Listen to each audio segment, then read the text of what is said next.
बुढ़ापे में बहू काम आती, बेटी नहीं। एक छोटी सी स्टोरी है, प्लीज पूरी सुनना, अच्छी लगे तो शेयर जरूर करना। कि एक सास थी, उम्र ढल चुकी थी, पर सोच वही पुरानी। अपनी बेटी पर जान छिड़कती थी और बहू को हर छोटी छोटी गलती पर बहुत बुरा डांटती थी। जब बेटी आती ससुराल से तो कहती मेरी गुड़िया आ गई, थक गई होगी, मैं चाय बनाकर लाती हूँ। और जब बहू पूरे दिन रसोई में काम करती फिर भी कहती काम में मन नहीं लगता, घर को बिगाड़ के रखती है। अब बेटियों की इतनी हद हो गई कि घर में हर चीज में इंटरफेयर करती और अपनी माँ को कहती कि बहू को कुछ नहीं आता, हर फैसले तू लिया कर।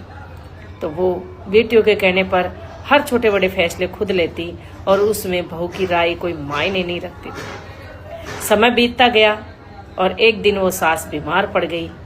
जब बेटियां मिलने के लिए आई तो 2 दिन के बाद ही कहने लगी, माँ हमें जाना है, बच्चों की पढ़ाई है और उनकी ऑफिस से छुट्टी नहीं मिलती है। और बहू दिन रात वहीं सेवा करती, समय पे दवाई देना, समय पे गर्म खाना देना और उनके पैर दबाना। जब उसे एहसास हुआ कि कौन अपना है और कौन पराया, एक दिन उसने अपने कांपते हुए हाथों से उसके सिर को सहलाते हुए कहा, बेटा मैं तुझे पूरी उम्र भर पराई समझती रही, पर खून के रिश्ते से ज्यादा अपनापन के रिश्ते होते हैं। और उसकी आंख से आंसू गिरने लगे।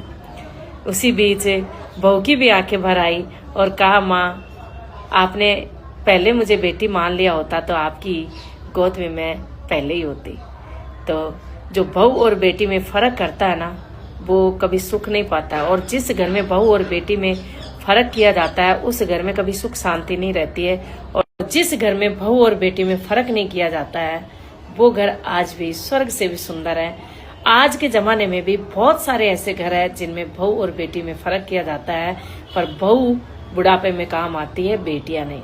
इस चीज को जितना समझोगे उतना ही सुख पाओगे। बात अच्छी लगी हो तो शेयर जरूर कर देना।